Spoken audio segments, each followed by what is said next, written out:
അവസാനം Vellappally നടേശൻ്റെ general secretary സ്ഥാനം കുറിച്ചു. ഹൈക്കോടതി തന്നെ അവസാനം എല്ലാം എടുത്തു കളഞ്ഞു.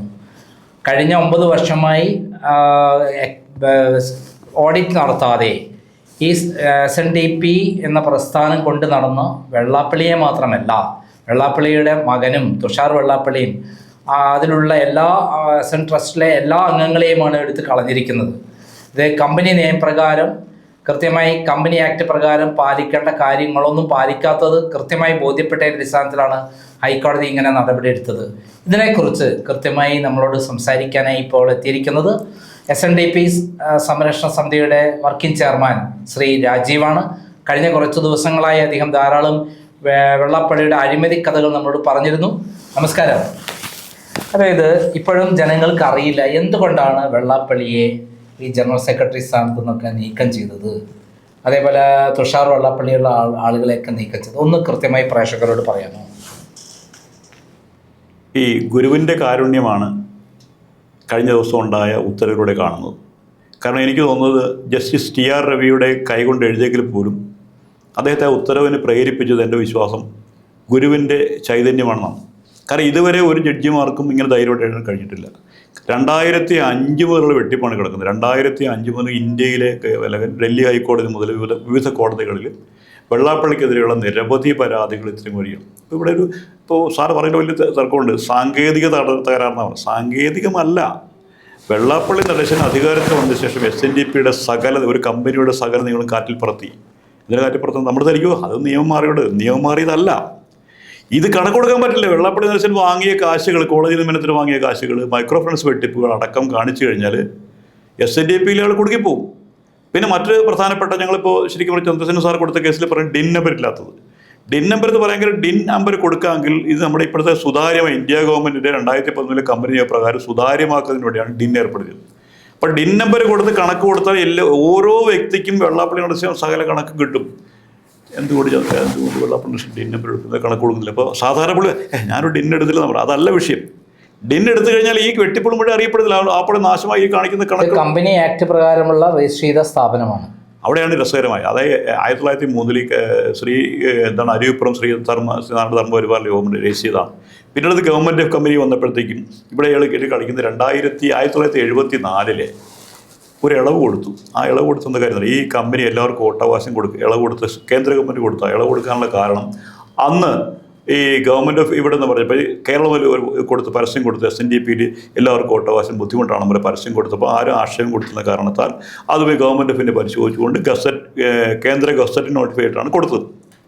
പക്ഷേ അത് കഴിഞ്ഞപ്പോൾ അങ്ങനെ അതിൻ്റെ കണക്ക് ശരിയാക്കിയില്ല. അപ്പോൾ 2005 ഹരിദാസ് പറഞ്ഞ ഒരാൾ കൊണ്ട് പരാതിയായിട്ട് പോയപ്പോഴത്തേക്ക് വെള്ളാപ്പള്ളി പ്ലേറ്റുമായിട്ട് പറഞ്ഞ് ഞാൻ കേന്ദ്ര കമ്പനിയല്ല, ഞാൻ സംസ്ഥാന നിയമമാണെന്ന് പറഞ്ഞു. അവിടെ തള്ളി. അദ്ദേഹം പിന്നെ എന്ത് ചെയ്തു? അദ്ദേഹം കൊണ്ട് ഡൽഹി ഗവൺമെൻറ് ഓഫ് ഇന്ത്യയെ കൊണ്ട് പരാതി കൊടുത്തു. അവിടെ ഇതേ കാരണം തള്ളി. അദ്ദേഹം പിന്നെ കമ്പനി ലോ ബോർഡിൽ കൊണ്ട് കൊടുത്തു. അവിടെയും പറഞ്ഞു വെള്ളാപ്പള്ളി ഞാൻ ഇതൊന്നും അല്ല, ഞാൻ സംസ്ഥാന കമ്പനിയാണെന്ന് പറഞ്ഞു. ആ മനുഷ്യനെ കൊണ്ട് ഡൽഹി ഹൈക്കോടതി കൊടുത്തു. 2009 ഡൽഹി വന്നത്. ഡൽഹി ഹൈക്കോടതി പറഞ്ഞു ഒന്നുകൂടെ പരിശോധിക്കാൻ പറഞ്ഞു. ഗവൺമെൻറ് ഓഫ് ഇന്ത്യ കൊടുത്തു. ഗവൺമെൻറ് ഓഫ് ഇന്ത്യ പരിശോധിക്കാൻ കൊടുത്തിട്ട് അത് കഴിഞ്ഞപ്പോൾ ഇദ്ദേഹം കൊണ്ട് 2009 അയാൾ മടുത്ത് കാണും. അയാളും പോയില്ല, വെള്ളാപ്പള്ളി പോയില്ല. ആ കേസ് അങ്ങനെ അടക്കപ്പെടുന്നതാണ്. പിന്നീട് ഇവിടുന്നാണ് കേരളത്തിൽ വന്നിട്ട് നമ്മുടെ രജിസ്റ്റർ ഓഫ് IG വേണ്ടിയിട്ട് പരാതി കൊടുത്തു. ഇയാൾ ഇതിനെക്കുറിച്ച് രജിസ്റ്റർ IG പരാതി കൊടുക്കുമ്പോൾ എന്ത് പറയുന്നു? അവർ നടപടി രംഗത്ത് കോടതിയിൽ പോയി. അങ്ങനെ കോടതിയിൽ പോയപ്പോഴത്തെ ആദ്യം എനിക്കൊണ്ട് നഗരീഷിൻ്റെ വിധി വന്നു. ഇയാൾ അപ്പോൾ അവിടെ മനസ്സിലായി കണക്ക് കൊടുക്കാത്ത SNDPയിൽ 2005 വരെ കണക്ക് കൊടുത്തിട്ടില്ല എന്ന് വന്നപ്പോൾ എന്ത് ചെയ്തു? അതായത് ഓട്ടോമാറ്റിക്കലി അയോഗ്യരായി പോകും. അതായത് കമ്പനി നിയമപ്രകാരം കണക്ക് കൊടുത്തില്ലെങ്കിൽ 3 വർഷം കൊടുത്തില്ല അയോഗ്യരായി പോകും. അപ്പോൾ അയോഗ്യരൊക്കെ ആണെന്ന് പറഞ്ഞു. പക്ഷേ അന്നേരം അവരെന്ത് പറഞ്ഞു? ഇത് ചെയ്യേണ്ട ആളാരാണ്? IG of registration. IG കൊടുത്തു. IG ഇമ്പശേഖരൻ പരിശോധിച്ചിട്ട് പറഞ്ഞു ഇത് ഗുരുതരമായ വിഷയമാണ്, ഞങ്ങൾക്കിത് മുന്നോട്ട് പോകാൻ പാടില്ല. അതുകൊണ്ട് വീണ്ടും കോടതിക്ക് കൊടുത്തു. കോടതി ഡിവിഷൻ ബെഞ്ചും അധികാരം ഡിവിഷൻ ബെഞ്ചും IG കൊടുത്തു. അവിടെയും ചെയ്തില്ല. അങ്ങനെ വന്നപ്പോഴത്തേക്കാണ് സുമംഗലി എന്ന് പറയുന്നൊരു ഉദ്യോഗസ്ഥ. ആ സുമംഗലിക്ക് കൊടുത്തപ്പോഴത്തേക്ക് എന്ത് പറ്റി? അവിടെയാണ് ഈ കളി എന്ന് പറയുന്നത്. അന്നാണ് സുമംഗലിയോട് പറഞ്ഞപ്പോഴത്തേക്ക് ഇവിടുന്ന് പരിശോധിച്ചപ്പോഴത്തേക്കാണ് അന്നത്തെ രജിസ്ട്രേഷൻ മന്ത്രിയായ G സുധാകരൻ ആ ഫയൽ കാണിച്ചാൽ സാറിന് ആ ഫയലിൽ പറഞ്ഞു. G സുധാകരൻ ആ ഫയലിൽ പറയുന്നുണ്ട് രജിസ്ട്രേഷൻ മന്ത്രിയുടെ ശുപാർശ പ്രകാരമാണ് ഒരു ഉത്തരവ് പുറപ്പെടുവിക്കുന്നത്. ഉത്തരവ് പറയും, അതായത് ഇയാൾക്ക് ഇളവ് കൊടുക്കുന്നത്. ശരിക്കും ഇളവ് കൊടുക്കാൻ പാടില്ല. ഒരു കോസി ജുഡീഷ്യൽ സ്ഥാപനമായ രീതിയിൽ കണക്ക് കൊടുത്തില്ലെങ്കിൽ 3 കൊല്ലം കൊടുത്തില്ലെങ്കിൽ അയോഗ്യരാക്കുകയാണ് വേണ്ടത്. അതിന് പകരം മന്ത്രിയുടെ ശുപാർശയും ഗവൺമെൻറ് ശുപാർശയുടെ അടിസ്ഥാനത്തിൽ സുമംഗലി ഉത്തരവ് പാസ്സാക്കുന്നു. 2005 മുതൽ 15-16 വരെ ഒരു ഇളവ് കൊടുക്കുന്നു. 1,06,600 രൂപ ഈടാക്കിക്കൊണ്ട് വെള്ളാപ്പള്ളിക്ക് ഇളവ് പ്രഖ്യാപിക്കുന്നു. അപ്പോൾ അത് കൊടുത്തപ്പോൾ അതിൻ്റെ മുകളിൽ എഴുതിയിട്ടുണ്ട്, ഞാൻ ഈ ചെയ്യുന്നത് മന്ത്രിയുടെ ഫോൺ, ഞാൻ കോപ്പി തരാം, മന്ത്രിയുടെ ഫോൺ സന്ദേശത്തിൻ്റെ അടിസ്ഥാനത്തിൽ. എന്നാലോചിച്ച് നോക്കൂ, ഒരു കോസി ജുഡീഷ്യൽ അധികാരികൾ, ഇപ്പോൾ അദ്ദേഹം നമ്മളൊക്കെ വളരെ നല്ല മനുഷ്യരായിട്ട് ആണ് എങ്കിൽ പോലും വെള്ളാപ്പള്ളിയുടെ കാര്യത്തിൽ അദ്ദേഹം ചെയ്തത് എന്താണ്? അദ്ദേഹം വെള്ളാപ്പള്ളിയുടെ കാര്യത്തിൽ വേണ്ടിയിട്ട് ഈ മന്ത്രിയെ ഫോണിൽ പറഞ്ഞു. മന്ത്രിക്ക് അങ്ങനെ മന്ത്രിക്ക് കത്ത് കൊടുക്കാൻ വേണ്ടി കൊടുത്തില്ല. അദ്ദേഹത്തിന് അധികാരമുണ്ടെങ്കിൽ എഴുതി കൊടുക്കാമല്ലോ. അതിൻ്റെ സുമംഗല ദേവിയുടെ റെഫറൻസിൽ പറയുന്നതാണെന്നറിയാം, ഞാൻ മന്ത്രിയുടെ ശുപാർശ മന്ത്രിയുടെ കത്തിൻ്റെ അടിസ്ഥാനത്തിലാണ് ഇളവ് കൊടുക്കുന്നത്. ശരിക്കും ഇളവ് കൊടുക്കാൻ പാടില്ല. ഇളവ് കൊടുത്ത് എന്ത് വരുന്നു? വെള്ളാപ്പള്ളി അടക്കം അന്ന് പുറത്തു പോകേണ്ടതായിരുന്നു. ആ ഉത്തരവിന് പ്രകാരം സുമംഗല ദേവ് ഉത്തരവിന് പ്രകാരം അദ്ദേഹം അന്ന് ഇളവ് വാങ്ങിക്കുന്നു. അത് കഴിഞ്ഞിട്ട് അപ്പോൾ നമ്മളതിനെതിരെ കൊടുത്തു. കാരണം ഈ ഒരു അയോഗ്യരാകുക എന്ന് പറഞ്ഞാൽ അയാളുടെ പുറത്തു പോകേണ്ടതാണ്. പക്ഷേ ഇവർ പുറത്താക്കിയില്ല. SNDPക്ക് 1,06,600 അടച്ചുകൊണ്ട് ഇളവ് കൊടുത്തതല്ലാതെ ഇയാൾ അയോഗ്യനായിട്ട് പ്രഖ്യാപിച്ചില്ല. വീണ്ടും നമ്മൾ കോടതിയിൽ പോയി. വീണ്ടും കോടതിയിൽ പോയപ്പോൾ കോടതി പരിശോധിച്ചിട്ട് ദേവൻ രാമഞ്ചൽ ബന്ധാണ് ബെഞ്ച് പറയുന്നു. കൊടുത്തപ്പോഴത്തേക്ക് എന്ത് പറയുന്നു? അങ്ങനെ വന്നപ്പോഴത്തേക്ക് അവർ പരിശോധിച്ചിട്ട് പറയും ഇയാൾ അവിടെ ഒരു അയോഗ്യനാണെന്ന് കോടതി വിലയിരുത്തുന്നു. പക്ഷേ ചെയ്യാനുള്ള അധികാരം ആർക്കാണ്? ഇംപ്ലിമെൻ്റ് അധികാരം. ഇപ്പോൾ ഒരു ജില്ലാ ജഡ്ജി ഉത്തരവിട്ട് അറസ്റ്റ് ചെയ്യേണ്ട പോലീസുകാരല്ലേ എന്ന് പറഞ്ഞ പോലെ നടപടി എടുക്കേണ്ട IG ആണ്. അപ്പോൾ വെള്ളാപ്പള്ളി നടേശനെ സംബന്ധിച്ചിടത്തോളം അയോഗ്യരാണെന്നും വെട്ടിപ്പോരാണെന്ന് തെളിഞ്ഞു. പക്ഷെ ആര് പിടിക്കപ്പെടുന്നു, ആരാണ് അറസ്റ്റ് ചെയ്യുന്നത്, അല്ലെങ്കിൽ ആരാണ് നടപടിയെടുക്കുന്നത്, അങ്ങനെയാണ് IG കൊടുക്കുന്നത്. ആ IG പരിശോധിച്ചിട്ട് അവരുടെ ഉത്തരവാണ്. അത് വന്നപ്പോഴത്തേക്കാണ് നമ്മുടെ അടുത്ത മന്ത്രി, നമ്മുടെ വാസവൻ മന്ത്രി ഇടപെടുന്നു. വാസവൻ മന്ത്രിക്ക് വെള്ളാപ്പള്ളി നടേശൻ നിവേദനം കൊടുക്കുന്നു. ആ നിവേദനത്തെ പുറത്തുപള്ളി പുറത്തെഴുത്തിൻ്റെ അടിസ്ഥാനത്തിൽ ശ്രീധന്യ ഉത്തരവ് പാസ്സാക്കുന്നു. ശ്രീധന്യ എന്ന് പറയുന്ന അവരെഴുതുന്ന ഉത്തരവ് എന്ന് പറയുന്നത് എന്താണ്? അവർ പറഞ്ഞപ്പോൾ ഞങ്ങൾ കൊടുത്തപ്പോൾ അദ്ദേഹത്തിന് 2015 വരെയുള്ള ഇളവ് കൊടുക്കുന്നു. ഈ ഇളവ് കൊടുത്തിട്ട് ശ്രീധന്യയുടെ ഉത്തരവ് വളരെ രസകരമാണ്. 2024 ഇറക്കുന്ന ഉത്തരവ് പറയുകയാണ്, വെള്ളാപ്പള്ളി നടേശൻ 2015-16 വരെ അയോഗ്യനല്ല എന്നാ ഉത്തരവ് ഇറക്കണം 2024. അപ്പോൾ 2024 ഉത്തരവ് ഉദ്യോഗസ്ഥ എഴുതുകയാണ് 2016 അയോഗ്യനായെന്ന് പറയും. 16 മുതൽ 24 ഒരു കാലയളവ് എന്താണ്? ഒന്നാലോചിച്ച് ഏതെങ്കിലും ഒരു മനുഷ്യൻ സഹിക്കുന്ന കാര്യം 2024 ഇറക്കുക ഉത്തരവ് പറയുകയാണ് 2015-16 വെള്ളാപ്പള്ളി നടേശൻ അയോഗ്യനില്ലെന്ന് പറഞ്ഞാൽ ആർക്കും അറിയാൻ പാടില്ല. ഇന്നലെ കള്ളനല്ല എന്ന് പറയാൻ എൻ്റെ അർത്ഥം എന്താ? ഇന്ന് കള്ളനാണ്. നമ്മൾ പിന്നെ എന്ത് ചെയ്യാം? മാർഗ്ഗമില്ലോ. നമ്മൾ വീണ്ടും കോടതിയിൽ പോയി. അങ്ങനെയാണ് നമ്മുടെ ജസ്റ്റിസ് TR റവിയുടെ ബെഞ്ചിൽ വരുന്നു. അദ്ദേഹം 2 വർഷം വിശദമായി പരിശോധിച്ചിട്ട് അദ്ദേഹത്തിന് എനിക്കൊണ്ട് ഞാൻ പറയാൻ കാരണം പരിശോധിച്ചപ്പോഴത്തേക്കാണ് ഇതിൻ്റെ എല്ലാ കള്ളത്തരം മനസ്സിലും മൊത്തം 112 പേജുള്ള വിധിയാണ് അദ്ദേഹം ഇറക്കി വിശദമായി പരിശോധിച്ചിറക്കിയത്. ആ വിധി പ്രകാരമാണ് ഇവരെ പുറത്താക്കാൻ വന്ന ഉത്തരവ്. അപ്പോൾ ഇവിടെ എല്ലാവരും പറയുന്നത് നിസ്സാരമായ രീതിയിലല്ല. വെള്ളാപ്പള്ളി നടേശൻ ഇപ്പോൾ കേസ് കൊടുക്കുന്നത് വെള്ളാപ്പള്ളി അഴിമതിക്കാരനോ വെട്ടിപ്പുകാരനോ തെളിയിച്ചിട്ടല്ല. ഈ വെട്ടിപ്പ് ആര് നടപ്പാക്കുന്നുള്ള ആവശ്യം അവിടെ വളരെ മനസ്സിലായി. നിങ്ങളൊക്കെ എല്ലാ റിപ്പോർട്ട് ചെയ്യുമ്പോൾ വെള്ളാപ്പള്ളി സാങ്കേതികമായി പുറത്താക്കിയതല്ല. വെള്ളാപ്പള്ളി നടേശൻ അഴിമതികൾ തെളിയിക്കപ്പെട്ടു 2022 തെളിയിക്കപ്പെട്ടിരുന്നു. അതായത് ഡിവിഷൻ ബെഞ്ചിൻ്റെ മുൻപാകെ വെള്ളാപ്പള്ളി അഴിമതിക്കാരനെന്ന് വെട്ടിപ്പുകാരാണെന്ന് കണക്ക് കൊടുക്കുന്നത് തെളിഞ്ഞു. ഇത് നടപടിയെടുക്കേണ്ട ആരാണ്? ഈ നടപടിയെടുക്കേണ്ട IG, നമ്മുടെ കമ്പനി പ്രകാരം IG രജിസ്ട്രേഷൻ IG ആണ്. ഈ രജിസ്ട്രേഷൻ IG അമിതമായി സർക്കാർ സ്വാധീനിച്ചുകൊണ്ട് ഉത്തരവിറക്കില്ല. അവരെ ഭയപ്പെടുത്തി.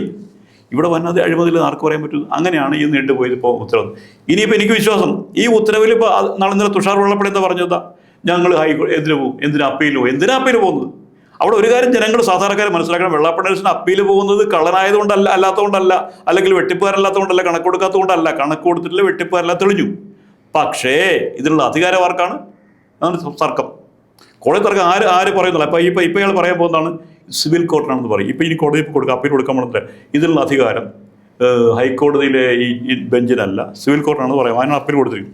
ഒന്ന് ആലോചിച്ചു ഇതിനെന്താ പറയുന്നത്? 2005 അധികാരത്തിൽ വന്നതിന് ശേഷം ഇന്ന് വരെ കണക്ക് കൊടുക്കുകയോ ചെയ്തിട്ടില്ല. ആ മനുഷ്യൻ കമ്പനി ആക്ട് പ്രകാരം നടക്കുന്ന സ്ഥാപനമാണ്. അതെ, പ്രൈവറ്റ് ലിമിറ്റഡ് അല്ല, പബ്ലിക് ലിമിറ്റഡ് കമ്പനിയാണ്. ലാഭം ഉള്ള ബിസിനസ് ചെയ്യാൻ പാടില്ല. ഇതൊക്കെ വന്ന് ഇതെല്ലാം ലാഭം പുറത്തേക്ക് മൊത്തം പോയില്ല. അതായത് അദ്ദേഹത്തിന് ഇതിനകം ഈ നിയമന കാര്യത്തിൽ എത്ര കോടികൾ കിട്ടിയിട്ടുണ്ട് മൊത്തം? അത് നിയമനം 2 തരം നിയമനമുള്ളൂ. ഒന്ന് SN കോളേജുകൾ, അവിടെ 44 ഇൻസ്റ്റിറ്റ്യൂഷൻ ആയിട്ടാണ് എനിക്കുണ്ട്. അവിടെ ട്രസ്റ്റ്, SN ട്രസ്റ്റിൻ്റെയും SN കോളേജിൻ്റെയും ഭാരവാഹിയാണ്. SN ട്രസ്റ്റിൻ്റെ സെക്രട്ടറിയും SNDPയുടെ സെക്രട്ടറിയാണ്. അവർ 2 നിയമനങ്ങളാണ്. ഇപ്പോൾ SN ട്രസ്റ്റിൽ അദ്ദേഹത്തിന് ഇപ്പോൾ നിലവിൽ കുഴപ്പമില്ല. പക്ഷേ നമ്മുടെ കേസുകൾ നാളെ പോകും, അത് കുഴപ്പമുണ്ട്. അപ്പോൾ ഇത്രയും ഞങ്ങൾ മനസ്സിലാക്കുന്നത് അദ്ദേഹം ഇപ്പോൾ കൊടുത്തിരിക്കുന്ന കഴിഞ്ഞ 3 മാസത്തിന് മുമ്പ് 103 നിയമനങ്ങൾ നടത്തി. ഈ 103 നിയമനം നടത്തുമ്പോൾ അദ്ദേഹം ഒരുപക്ഷെ എൻ്റെ വിശ്വാസം അദ്ദേഹം വളരെ നല്ല മനുഷ്യനാണ്, ഒരു പൈസ ആരോട് വാങ്ങിയിട്ടില്ല. ഈ കേരളത്തിലെ പട്ടിണിപ്പാവങ്ങളായ ഈ ആൾക്കാരിൽ നിന്ന് 103 പേരെ നിയമിച്ചിട്ടുണ്ട് അദ്ദേഹം. രേഖാമൂലം അദ്ദേഹം ആരോടും പൈസ വാങ്ങിയിട്ടില്ല. അല്ല, മൊത്തത്തിൽ അന്ന് മുതൽ ഇന്ന് വരെ അല്ല, ഇപ്പോഴത്തെ ഈ കഴിഞ്ഞ ഞാൻ പറഞ്ഞവർ മനസ്സിലായി. അതായത് അദ്ദേഹം പറയുന്ന ആരോട് പൈസ വാങ്ങില്ല പറഞ്ഞത്, ഇത് ഏതെങ്കിലും ഒരു കുഞ്ഞിനോട് വിശ്വസിപ്പിക്കാം. വെള്ളാപ്പള്ളി നടേശൻ കഴിഞ്ഞ 3 മാസം അടുത്ത കാലത്ത് അദ്ദേഹത്തിൻ്റെ എൻ്റെ വിവരങ്ങൾ പ്രകാരം SN കോളേജ് 3 മാസം മുമ്പ് 103 നിയമനങ്ങളാണ് നടന്നിരിക്കുന്നത്. ഇപ്പം ഞാൻ പറഞ്ഞതാണ്. അതിൽ ഏകദേശം 50 കോടി രൂപയിൽ മേതെ അദ്ദേഹം കളക്ട് ചെയ്തു എന്നാണ് ഞാൻ മനസ്സിലാക്കിയത്. പലരോടും 87 ഇപ്പം പുതിയ 87 നോട്ടിഫിക്കേഷൻസ് കൂടി വന്നിട്ടുണ്ട്. അതിൽ ഇംഗ്ലീഷ് വിഭാഗത്തിന് 87 1 കോടി രൂപയാണ് വാങ്ങുന്നത്. മൊത്തം 87 കോടി രൂപേൻ്റെ അടുത്താണ് ഇപ്പം അദ്ദേഹത്തിന് കളക്ട് ചെയ്തിട്ടുള്ളതെന്നാണ് ഞാൻ മനസ്സിലാക്കുന്നത്. ഇത് രണ്ടായിട്ട് മനസ്സിലാക്കണം. ഇവിടെ വലിയൊരു വെട്ടിപ്പണത്തിനുണ്ട്. ഞാൻ ഒന്ന് സ്വല്പം സമയം വിശദമായിട്ട് പറയാം. ഇദ്ദേഹം കൊയിലാണ്ടി കോളേജിൽ നിയമനം നടത്തി. കൊയിലാണ്ടി കോളേജ് SNDPയുടെ കോളേജാണ്. ഇദ്ദേഹത്തിൻ്റെ അയോഗ്യത കേസ് നിലനിൽക്കുമ്പോഴത്തേക്കാണ് കൊയിലാണ്ടി കോളേജ് 6 പേരെ നിയമിക്കുന്നത്. ഒരു 6 കോടി അവിടെ ഉണ്ടാക്കുന്നത്. ആ നിയമനം ശരിക്കും പറയാൻ നിയമവിരുദ്ധമാണ്. അത് ഇപ്പം ഇത് പറയുന്ന കാര്യം നിയമവിരുദ്ധമാണ്. ഇപ്പം അത് SNDPയുടെ കോളേജ്, ഇപ്പോൾ SN ട്രസ്റ്റിൻ്റെ കോളേജ് 103 നടത്തി കഴിഞ്ഞു. സാറ് പറഞ്ഞു 50 ലക്ഷം. ഞാൻ പറയില്ല, അവിടെ ഞാൻ ഈ കാശ് വാങ്ങിയത് പറയാൻ SNDPയുടെ റെക്കോർഡ് പോലെ 5 പൈസ വന്നിട്ട് ഇവരാരും വരുമാനം ഞാൻ പറയാൻ വന്നിട്ടില്ല. ഇപ്പോൾ ഈ 103 നിയമനത്തിൻ്റെ പ്രത്യേകത ഇത് പ്രൊഫസേഴ്സാണ്, മറ്റേത് നോൺ ടീച്ചേഴ്സ് സ്റ്റാഫാണ്. ഇപ്പോൾ ഇതിൽ ഞാൻ മനസ്സിലാക്കുന്നത് ഈ 87 നിയമനത്തിൻ്റെ കാശുകൾ അഡ്വാൻസായി കൈവച്ചിട്ടുണ്ട്. അതായത് ചേർത്തല SN കോളേജ് പ്രിൻസിപ്പാളായിരുന്ന ഡോക്ടർ മനോജ്, പ്രിൻസിപ്പാളായിരുന്ന മനോജും അതേപോലെ തന്നെ അവിടുത്തെ ഒരു ക്ലർക്ക് ഉണ്ടായിരുന്നു ഷാജി. ഇവരാണ് ഈ പൈസ വാങ്ങുന്നതിന് ഇടനിലക്കാരായി നിന്നുകൊണ്ട് എല്ലാ പരിപാടിയും ചെയ്യുന്നതാണ് എനിക്ക് കിട്ടിയിട്ടുള്ളത്. അതിനെക്കുറിച്ച് എന്താണ് വിവരം? അതായത് ഇവിടെ ഞാൻ പറയും, വെള്ളാപ്പള്ളി പഠിക്കാൻ പറ്റുന്ന കാര്യം അറിയാം. ഒരു പറ്റം ആൾക്കാരാണ് അദ്ദേഹത്തിനുള്ളത്. അതായത് ഇദ്ദേഹം നല്ലൊരു ഇടനിലക്കാരായി നിന്നുകൊണ്ട് ഇയാളെ ഫൈനൽ ഇവർ വഴി പോയാലേ, അതായത് ഇദ്ദേഹം ഒരു നല്ലൊരു കമ്മീഷൻകാരനാണ്. അതായത് കൃത്യമായി വെള്ളാപ്പള്ളിയെ കുറിച്ച് പറഞ്ഞ കാശ് പഠിച്ചാൽ കൃത്യമായിട്ട് കാര്യം ചെയ്യുമെന്ന് പറഞ്ഞു. അപ്പോൾ ഈ കാശ് വാങ്ങിക്കഴിഞ്ഞാൽ ഈ ഇടനിലക്കാർക്ക് വീതിച്ചു കൊടുക്കുന്നത്. ഈ മനോജിനെ കുറിച്ച് ഞാൻ കേട്ടത് അദ്ദേഹം പ്രിൻസിപ്പളായിരുന്നു. അദ്ദേഹം 10 ലക്ഷം രൂപയാണ് കമ്മീഷൻ എന്നാണ് ഞാൻ മനസ്സിലാക്കിയത്. പറയുന്നില്ല, അതാണ് ഇവരൊക്കെ സർക്കാർ ജീവനൊക്കെ ഇവരൊക്കെ ഉദ്യോഗസ്ഥന്മാർ 2-2.5 ലക്ഷം പിരിഞ്ഞ മനുഷ്യരാണ്. ഇവരൊക്കെ സാമ്പത്തികം നോക്കാറില്ല. ഇവരൊക്കെ പരിചയം, ഇവർക്ക് സ്വന്തമായിട്ട് കോളേജ് ഉണ്ടെന്നൊക്കെ പറയപ്പെടും. എനിക്കറിയില്ല, ഇദ്ദേഹത്തിന് എഞ്ചിനീയറിംഗ് കോളേജൊക്കെ പറയപ്പെടും. ഇവരൊക്കെ അതായത് ഞാൻ പറഞ്ഞില്ലേ, ഞാൻ പറഞ്ഞ എൻഫോഴ്സ്മെന്റ് റെയ്ഡ് നടത്തി കഴിഞ്ഞാൽ ഇവർ ജയിലിൽ തന്നെ കിടക്കേണ്ടി ഉറപ്പല്ല കാര്യം. ഞാൻ വലിയ കാര്യം പറയാം. അതായത് ഒരു സിംഗിൾ ബെഞ്ച്, ഡിവിഷൻ ബെഞ്ച്, പിന്നെ ബെഞ്ച്, ഇങ്ങനെ ഇത്രയും 4-5 കോടതി വിധികൾ ഉണ്ടായിട്ട് തൊടാൻ സാധിച്ചില്ല. ആ വ്യക്തി എങ്ങനെയാണ് പിടിക്കുന്നത്? ഞാൻ പറയും, കോടതി വിധികൾ പോലും ഉണ്ടെങ്കിൽ അകത്ത് പോയി. ഇപ്പോൾ ശരിക്കും പുറത്തു വരുന്നത് ഇവർ നമ്മൾ അറിയപ്പെടുന്നത് ഈ ജസ്റ്റിസ് എബിയുടെ ഇന്നലെ വന്നൊരു ഉത്തരവ് കൊണ്ടാണെന്നാണ് പറയുന്നത്. അല്ല, ഇത് ഈ ഉത്തരവ് നടപ്പാകാതെ നേട്ടിക്കൊണ്ട് പോയിക്കൊണ്ടിരിക്കുകയാണ്. അവിടെയാണ് ഇപ്പോൾ ഇവിടെയും പറ്റുന്നത്. എങ്ങനെ പിടിക്കുന്നത്? മനോജിനെ പിടിക്കാൻ പറ്റുമോ? അദ്ദേഹത്തിന് കേന്ദ്ര ഗവൺമെൻറ്, സംസ്ഥാന കമ്മിറ്റി പിന്തുണയുണ്ട്. അന്വേഷിക്കുമോ? ഒരു പോലീസ് തിരക്കുമോ? ഇല്ല. ഞാൻ നേരത്തെ മൈക്രോഫിൽസ് പറഞ്ഞില്ല, ഏതെങ്കിലും ഒരു യൂണിയൻ ഓഫീസിൽ കയറി കഴിഞ്ഞാൽ ഒരു പോലീസുകാരന് പിടിക്കാൻ പറ്റുമോ? അതോ വെട്ടിപ്പുകൾ പിടിക്കും. അതായത് ഇദ്ദേഹം നടത്തിയ വെട്ടിപ്പുകൾ മുഴുവൻ ആർക്ക് വേണേൽ പിടിക്കാം. അതായത് അദ്ദേഹം അതിന്റെ ജനറൽ സെക്രട്ടറി ആയ മുതൽ ഇങ്ങോട്ട് 14,000 നിയമനങ്ങൾ നടത്തിയിട്ടുണ്ടാവും അല്ലേ? പിന്നെ പറയാൻ പറ്റും, ഒരു 3,000 കോടിയെങ്കിലും അധികം സംഭവിച്ചിട്ടുണ്ടാവില്ലേ? എൻ്റെ ചോദ്യം അതല്ല. ഇദ്ദേഹത്തിന് ഈ നമ്മൾ കണക്ക് വന്നില്ല. ഈ കണക്കിൽ എവിടെയെങ്കിലും SN ട്രസ്റ്റിൻ്റെ കണക്ക് വേറെയാണ്. SN ട്രസ്റ്റിൽ എവിടെയെങ്കിലും ഈ ഇദ്ദേഹം നിയമനത്തിന് വാങ്ങിയ സംഭാവനയിലായിട്ടൊന്ന് കാണിക്കാമെന്ന് ചോദിക്കുന്നു. ഇവിടുത്തെ ശ്രീനാരായണയെ മനസ്സിലാക്കണം. ഈ അവരെ കൊള്ളയടിച്ച കാശിൽ എവിടെയെങ്കിലും കണക്ക് കാണിക്കട്ടെ. ഇപ്പം നമ്മൾ അതേ വെള്ളാപ്പള്ളി നടേശൻ കണക്ക് കൊടുക്കാത്തതുകൊണ്ടാണ്. കണക്ക് കൊടുക്കാൻ പറ്റാത്തത് കൊണ്ടാണ്. ഇനി അടുത്ത പ്രശ്നം എന്താണ്? ഇത് ഇപ്പം ഞങ്ങളിപ്പോൾ കഴിഞ്ഞ ദിവസം ഞാൻ പറഞ്ഞില്ല, വെല്ലുവിളിച്ചെന്താ പറയുക, തെരഞ്ഞെടുപ്പ് നടത്താൻ പോയി. ഞങ്ങളതിനാണ് കേസ് വന്നത്. ആ കേസിൽ എന്താ പറഞ്ഞത്? എന്താ കാര്യം? എന്താ SNDP ഒരു തെരഞ്ഞെടുപ്പ് വേണ്ടത് ആദ്യം വേണ്ടതാണ് വോട്ടർ പട്ടിക. SNDP വോട്ടർ പട്ടികയില്ല, അംഗത്വ രജിസ്റ്ററില്ല. ഇദ്ദേഹം അധികാരത്തിൽ ഒരാൾക്ക് പോലും ഷെയർ സർട്ടിഫിക്കറ്റ് എന്ന് പറഞ്ഞാൽ മെമ്പർഷിപ്പ് കൊടുക്കുമ്പോൾ ഷെയർ സർട്ടിഫിക്കറ്റ് നമ്മൾ അത് പറയുമ്പോൾ അത് വെള്ളാപ്പള്ളി സ്വന്തം കൈപ്പടയെ ഒപ്പിട്ട് കൊടുക്കുന്ന സാധനമാണ്. ഒരാൾക്ക് പോലും കൊടുത്തില്ല. അത് കിട്ടിയെങ്കിലേ നമുക്ക് പരിശോധിക്കാൻ പറ്റുള്ളൂ. അപ്പോൾ അംഗത്വ രജിസ്റ്റർ ഇല്ല, മെമ്പർഷിപ്പ് ഇല്ല, ഷെയർ സർട്ടിഫിക്കറ്റ് കൊടുത്തിട്ടില്ല, വോട്ടർ പട്ടികയില്ല. ഞാൻ തിരഞ്ഞെടുക്കപ്പെടുന്ന നിങ്ങൾ ജനകീയ കോടതി വരാൻ എവിടെയാണ്? ഏത്? ഞാനും ഭാര്യയും മക്കളും കുടുംബങ്ങളും തരത്തില്ല. നിങ്ങൾ വരാനാ പറയും. നാട്ടിലെ ഈഴവരുടെ പേരിലാണ് ഈ സംഘടന. അതെ അതെ അതെ. ഈഴവരുടെ പേരിലാണ് ഇയാൾ ഈ തട്ടിപ്പെല്ലാം നടക്കുന്നത്. ഈഴവർക്ക് എന്തെങ്കിലും ഗുണമുള്ള കാര്യം അദ്ദേഹം ചെയ്തിട്ടുണ്ടോ? ഞാൻ പറഞ്ഞല്ലോ, 2016 മുതൽ പാവപ്പെട്ട ഈഴവന് കിട്ടുന്ന ആനുകൂല്യം നിർത്തി. ആരെങ്കിലും ഏതെങ്കിലും ചോദിക്കണ്ടേ? ഈ ഗവൺമെൻറ് പറയട്ടെ, അല്ലെങ്കിൽ മുഖ്യമന്ത്രി പറയല്ലേ, അല്ലെങ്കിൽ സുധാകരൻ സാർ പറയട്ടെ. 2016 മുതൽ പിന്നോക്ക കോർപ്പറേഷൻ കിട്ടുന്ന പൈസ ഞാൻ തെളിവ് കിട്ടിയിട്ടില്ല. പട്ടിണി പാവങ്ങളെ ഈഴവ സമുദായത്തിൽപ്പെട്ടവർക്ക് ദാരിദ്ര്യം കൊടുക്കേണ്ട പൈസ നിശ്ചയിച്ച കാര്യം എന്താ? വെള്ളാപ്പള്ളി നടേശനെതിരെ ക്രിമിനൽ കേസുണ്ട്. ആ കേസ് നീട്ടിക്കൊണ്ട് പോയി കിട്ടി, അത് വേറെ. അപ്പോൾ ഇതെല്ലാം അത് വേറെ ഇത് നമ്മൾ ഈ 85ഓളം കേസുകൾ ഉണ്ടെന്നല്ലേ പറഞ്ഞത്? 121 കൊടുത്തിട്ട് ഇപ്പോഴും ശശിധരൻ സാർ എന്ന് പറയുന്ന SIT ഉദ്യോഗസ്ഥൻ നമ്മൾ മഹേഷിന്റെ മരണത്തിൽ പ്രതി എന്ന് കൃത്യമായി പേരെഴുതിയിട്ടുള്ളത് വെള്ളാപ്പള്ളി നടേശനും തുഷാർ വെള്ളാപ്പള്ളിയും. അതും 5 വർഷമായിട്ട് നടന്നിട്ടില്ല. ചുരുക്കി പറഞ്ഞാൽ ഇപ്പോൾ എനിക്കൊരു അപേക്ഷയുണ്ട്. ഇപ്പോൾ ശരിക്കും പറഞ്ഞാൽ SIT അന്വേഷിച്ചിട്ട് ശബരിമല കേസിൽ അന്വേഷിച്ചപ്പോൾ അന്വേഷണത്തിന് ഒരാഴ്ചയും ആൾ അറസ്റ്റ് ചെയ്തു. വെള്ളാപ്പള്ളി നടേശനെ കഴിഞ്ഞ 10-30 ദിവസത്തിന് മുമ്പാണ് ക്വസ്റ്റ്യൻ ചെയ്തത്. സാധാരണ ക്വസ്റ്റ്യൻ എവിടെ വെച്ചാണ് ചെയ്യുന്നത്, വിളിച്ചു വരെ ചെയ്യുന്നത്. ഇത് നമ്മുടെ SIT ഉദ്യോഗസ്ഥന്മാർ അദ്ദേഹത്തിൻ്റെ വീട്ടിൽ പോയി അദ്ദേഹത്തിൻ്റെ വീട്ടിൽ എല്ലാവിധ സൗകര്യത്തോടു കൂടി അദ്ദേഹത്തിന് മറുപടി വരാനുള്ള സൗകര്യം ഉണ്ടെങ്കിൽ കൂടി ചെയ്തു. എന്തുമായിട്ട് ആ ക്വസ്റ്റ്യൻ എന്ത് നടപടി ഉണ്ടായെന്ന് പറയണ്ടേ? SIT നടപടി ചോദിക്കണ്ടേ? നമ്മൾ എല്ലാവരും SIT എന്നാൽ ശബരിമല പോലെ തന്നെ ശബരിമലയിൽ ചോദിച്ചപ്പോൾ എത്രയോ ദിവ്യന്മാരെ അറസ്റ്റ് ചെയ്തു അല്ലേ? എന്തുകൊണ്ട് വെള്ളാപ്പള്ളി നടപടി അറസ്റ്റ് ചെയ്യണ്ടെങ്കിൽ കാര്യം പറയട്ടെ, എന്തുകൊണ്ട് പറ്റില്ലെന്ന് പറയട്ടെ. 115.85 കോടിയുടെ വെട്ടിപ്പാണ് മൈക്രോഫിനാൻസ് ഉണ്ടായിരിക്കുന്നത്. നടപടി എന്ന് പറഞ്ഞില്ല, അതങ്ങനെ കിടക്കും. ഞാനീ പറയും ഇപ്പം ജനങ്ങളിപ്പോൾ ധരിക്കുന്ന അറിയും വെള്ളാപ്പള്ളി നടേശൻ്റെ ഒരു ചെറിയ സാങ്കേതിക കുഴപ്പമല്ല. ഇവിടെ ഞങ്ങൾക്കാണ് ഗുരുസ്പർശം എന്ന് പറയുന്നത്. നമ്മൾ നേരത്തെ പറഞ്ഞില്ലേ, വെള്ളാപ്പള്ളി നടേശനല്ല, ആ വംശം, വെള്ളാപ്പള്ളി നടേശൻ്റെ കുടുംബത്തിൻ്റെ വംശം മുഴുവൻ വംശനാശം മുതൽ അത് ഇനി 5 കൊല്ലത്തിൽ കയറണമെന്ന് പറയുന്നുണ്ട്. SNDP വെള്ളാപ്പള്ളി നടേശൻ കുടുംബവും പാർശ്വവർത്തികളും ഒരുമിച്ച് കളഞ്ഞിട്ട് അവിടെ നിസ്സാരമല്ല. അവിടെയാണ് ഞാൻ ഗുരുസ്പർശം ഗുരുവിൻ്റെ കരുണയോട് പറയാൻ കാരണം വേറെ ആർക്കും സാധിക്കില്ല. ഞാൻ ജസ്റ്റിസ് രവിയുടെ ഉത്തരവല്ല കാണുന്നത്, ജസ്റ്റിസ് CR രവിയുടെ ഉത്തരവല്ല. അവിടെ ഗുരുദേവൻ നേരിട്ട് ഒന്നപ്പെടുന്ന ഞാൻ വിശ്വസിച്ചു. എന്നെ പോലുള്ള സാധാരണ സാധാരണ വിശ്വസിക്കുന്നതാണ് ഗുരുദേവൻ നേരിട്ട് ഒന്നൊരു ഉത്തരവ് ഇറക്കി. അതിന് ഒരു അപ്പീൽ പോകുക. ജനം അതിന് അപ്പീൽ പോയി എന്തിനാ പോകുന്നത്? അപ്പീൽ പോകുന്ന അധികാരം അവർക്കില്ലെന്ന് പറയാൻ പാടില്ല. അല്ലാതെ അതായത് കട്ടിട്ടുള്ളത് വെട്ടിപ്പ് കാണിച്ചല്ലോ. ഓർഡർ നൽകിയ ജഡ്ജിന് അധികാരമില്ല ഇല്ല എന്നാ പറയും. ഇപ്പൊ വരാൻ പോണത് അത് സിവിൽ കോടതി പോകണം. എന്തിനാ? ഒന്ന് ആലോചിച്ച് നോക്ക്. നിങ്ങൾ ജനങ്ങൾ മനസ്സിലാക്കത്തില്ല. അത് ഞങ്ങളിപ്പോൾ ഇപ്പം ഇതിലേക്ക് പറയുന്നത് അത് ഞാൻ സിവിൽ കോടതി ഞാൻ പോയി എന്ത് സ്റ്റേ വാങ്ങിയെന്ന് പറയാം, കേൾക്കട്ടെ. ഇയാൾ പറയട്ടെ, ഞാൻ കണക്ക് കൊടുത്തെന്ന് പറയട്ടില്ല. കൊടുക്കുന്ന സമയത്ത് കൊടുത്തിട്ടില്ല. 2006 മുതൽ 2025 വരെയുള്ള അവിടെ വന്ന പണ ഇടപാടുകളുടെ ഓഡിറ്റിംഗ് നടത്താത്തതുകൊണ്ടാണ് അദ്ദേഹത്തിന്റെ ആ സ്ഥാനത്ത് നിന്ന് റദ്ദാക്കിയത്. മറ്റൊരു കാര്യം, ഏതൊരു സ്ഥാപനത്തിലും തെരഞ്ഞെടുപ്പ് നടത്തുന്നത് എങ്ങനെയാണ്? ഇപ്പോൾ വെള്ളാപ്പള്ളി നടേശന് 2019 തെരഞ്ഞെടുപ്പ് നടത്തേണ്ടതായത് ഏറ്റവും അവസരം എന്നാൽ 2015 പിന്നെ 2020-2019 നടത്തേണ്ടതാണ്. അത് കോഡുകാരൻ ഏറ്റുവെച്ച് 2021 തെരഞ്ഞെടുപ്പ് നടത്താൻ വെച്ചു. അപ്പോൾ കോഡുകാരൻ മാറ്റിവെച്ചു. വീണ്ടും 2022 നോമിനേഷൻ കൊടുത്തു. ആ നോമിനേഷൻ കൊടുത്തപ്പോൾ എന്ത് പറ്റി? വെള്ളാപ്പള്ളി നടേശനെ പറ്റിയ അബദ്ധം എന്ന് പറഞ്ഞാൽ ഇയാൾ DIN നമ്പർ ഇല്ല. എങ്ങനെ വെള്ളാപ്പള്ളി നടേശനും തുഷാറിനും 2 ഡ്യുവൽ സിമ്മുണ്ട്, മറ്റുള്ളവർക്കില്ല. അപ്പോൾ 4-8 പേര് മത്സരിക്കാൻ കൊടുത്തപ്പോഴേക്ക് ഇവർ 4 പേരും അയോഗ്യരായിട്ട് പ്രഖ്യാപിക്കുന്നു. അവർ പരാതി കൊടുത്തു. റിട്ടേണിംഗ് ഓഫീസർ രാജിവെച്ചു കൊടുക്കും. ആലോചിച്ച് അങ്ങനെ വന്നാൽ എന്താ ചെയ്യേണ്ടത്? നമ്മളൊരു തെരഞ്ഞെടുപ്പ് വരുമ്പോഴത്തേക്ക് ഇയാൾ റിട്ടേണിംഗ് പിന്നെ പുള്ളി അവിടെ കയറി കസേര ആരെങ്കിലും പിന്നെയും കയറി കസേരയിരുന്നു. ആ തെരഞ്ഞെടുപ്പാണ് ഇപ്പോൾ നടത്താൻ പോയത്. അവിടെയാണ് ഒരു ഉത്തരവിൽ ഇവർ കള്ളത്തരം കാണിച്ചു വന്നത്. പറഞ്ഞാൽ ജയിലിൽ നിന്ന് ഇറങ്ങാൻ സമയം ഉണ്ടാവില്ല. പക്ഷെ എന്തേ പറ്റും? നമ്മുടെ ഈ വ്യവസ്ഥയല്ല, പിണറായി വിജയനെ പോലുള്ള കാട്ടുകള്ളന്മാർ ഇദ്ദേഹത്തെ സംരക്ഷിക്കുന്നത് കൊണ്ടാണ് ഇങ്ങനെ പോകുന്നത്. പിണറായി സത്യം. അതായത് അല്ലെങ്കിൽ ഞാൻ പറയാം, ഈ ഒരു സാഹചര്യത്തിൽ ഇപ്പോൾ സുധാകർ സാർ പറയട്ടെ, അദ്ദേഹം എടുക്കണേ പറയട്ടെ, ഞാൻ ഈ ചെയ്തത് എൻ്റെ കഴിവുണ്ടല്ല. മിക്കവാറും ഞാൻ വിശ്വസിക്കുന്നു സുധാകരൻ സാർ ആയിരിക്കാൻ സാധ്യതയില്ല കൊടുത്തത് പിണറായി വിജയൻ ശുപാർശ. അല്ല എൻ്റെ ഏപ്രിൽ വലിയ വിചാരിക്കും സുധാകരൻ സാർ പറയട്ടെ, ഞാൻ ഈ എന്തിന് കൊടുത്താലും ഇപ്പോൾ ശരിക്കും അയാൾ പറയാൻ ബാധിച്ചു. ഞാൻ അങ്ങനെ പറയട്ടെ, നിങ്ങൾ ചോദിക്കട്ടെ എന്തുകൊണ്ട് കൊടുത്താലും പറയട്ടെ. VS അച്യുതാനന്ദൻ കൊടുത്ത പരാതിയാണ് ഹൈക്കോടതി, അല്ല അപ്പുറത്തെയൊന്നും ഇല്ലല്ലോ. അതല്ലേ പിണറായി വിജയൻ സംരക്ഷിച്ചുകൊണ്ടിരുന്നത്.